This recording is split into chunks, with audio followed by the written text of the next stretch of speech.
Thanks, guys. To the association where it's the offseason of Giannis Antetokounmpo, the Bucks are listening to offers for the two-time MVP, who is coming off a career-low 36 games played this past season. Giannis said last year that it might be time to move on. Team co-owner Jimmy Haslam said we'll find out soon whether Giannis signs a max contract to stay or is moved elsewhere. For more, let's bring in our senior NBA reporter, Brian Windhorst. So what's the latest that you're hearing on the Giannis trade front? Yeah, if it feels a little bit like NBA business is frozen waiting for this, well, it is, because this isn't just about what might happen between Giannis and where he might get traded, the 2 or 3 places that are most likely to land him.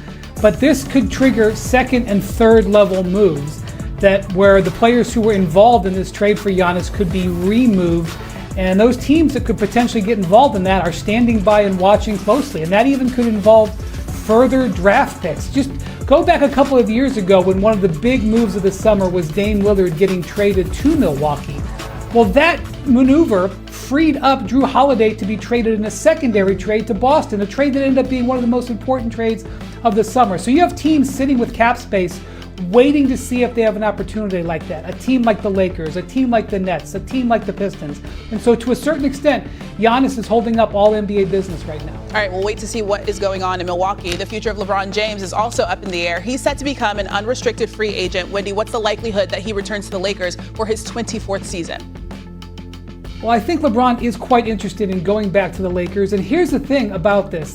LeBron is one of the top 3 or 4 free agents on the market. And if the Lakers were able to re-sign him, especially if it's less than the max contract he was on last year, it would be considered a win. But the thing is, to find the number that you're going to want to offer LeBron James, it may take a little time. The Lakers may want to see what becomes available via trade that they could use cap space on, what happens around the draft, and what free agents they might be able to land. And something else from LeBron's side. Even though you have a pretty good idea who has cap space today, that doesn't mean it'll be the same in 10 or 12 days when we get to free agency. There could be other teams that have interest in LeBron that could make moves in the next week to open up cap space to chase him. Everybody calm down and wait for the situation. Meanwhile, LeBron has moved his summer trip from the golf course to the seaside. Yeah. He's chill. Don't worry. Yeah. He's spending a lot of time with his former team. Today is the 10th anniversary of LeBron and the Cavs winning Game 7 against the Warriors, and they've been having a lot of fun. Wendy, thank you. If I said LeBron will leave the Lakers this offseason, is that McNuts? No, it's not McNuts at all. I'm not 100% sure where he's going. I don't know that, but he could do whatever he wants at this point, and it's clear that the Lakers kind of need to begin to move into their future, which in the long term will not include LeBron. It's been a fantastic career, but it's wrapping up. The guy has been the ultimate content machine. I don't know what we're going to do when he's gone. Maybe we go down to 3 days a week. Finally, is it McNuts to say Giannis will be on a new team next season? Nah, it's not at all. It seems like we are... Untenable is a strong word, but I feel like we're heading there, even though maybe Giannis himself might not want to say it. But at this point, the back and forth and I'll let Vinny elaborate on that. It just... Move on. Move on. He brought a championship to the city, but it clearly is not working any longer. All right, let's get Windy and Vince Goodwill in here as well for this conversation. Windy, I want to begin with you. Is Giannis the biggest chip everyone is waiting for this offseason in the NBA? Absolutely, without question, because even though there may only be 2 or 3 teams that are truly in the Giannis bidding, when you have a trade of this magnitude with potentially a bunch of pieces moving around, very often there's cascading side deals. A classic example of this was a couple of years ago when Dame Lillard was traded. We had no idea where he was going. He goes to Milwaukee, but that ended up leading Drew Holiday to be rerouted to the Celtics. And that Drew Holiday trade to the Celtics was one of the most consequential moves of that entire offseason. And the Celtics didn't even know it was going to be possible until they saw Dame Lillard get moved. So when you have a team like the Los Angeles Lakers that have enormous amounts of salary cap space and they're not sure how they're going to spend it, they're watching this Giannis situation very closely, because even though they're not going to get Giannis, a trade could end up falling into their lap that it could end up really helping them. The timing of these situations is always fascinating because of what it means, not for the teams involved, but for everyone else with the ancillary ripple effects. What do you think happens if a Giannis trade doesn't go down soon? It better, because, hey, what are we going to be talking about if it doesn't happen? But secondarily, if you think about it, this thing is dragged on for so long. Will he, won't he? And it doesn't seem like there's a future for Giannis in Milwaukee as far as where he needs to go. Secondarily, if you're one of these other teams, you're Boston, if you're Miami, you can't make contingency plans. Like, when you get Giannis, you know what you also have to get? shooting. You know what you also have to get? Maybe another backup big. You can't go and get those things until you get the big piece and you know that you actually have the big piece, and especially if it's Miami. Let's say it's Miami. They probably have to get a third team involved. Who's that third team going to be? Does that involve Tyler Hero? What does that mean? So a lot of NBA business cannot start until this piece of business is handled. Ooh. Yeah, I'm with Vinny. It needs to get done sooner rather than later. I don't know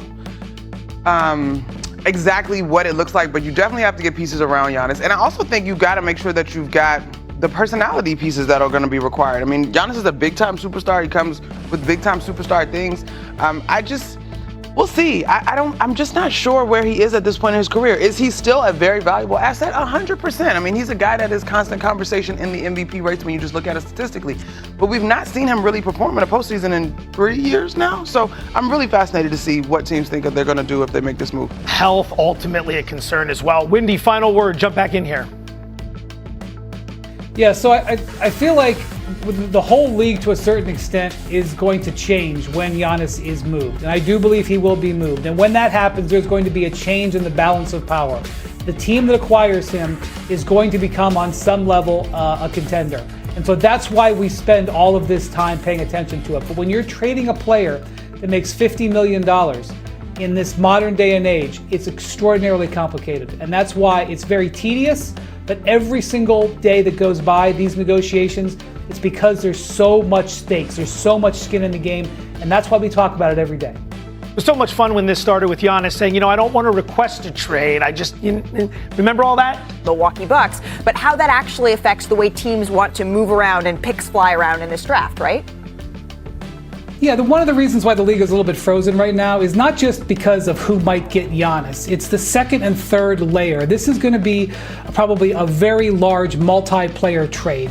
And there might open up opportunities for third, fourth, fifth, even fifth teams to get in on this. Let me give you an example. Okay. A couple of years ago, we saw Dame Lillard as one of the big trades in the offseason.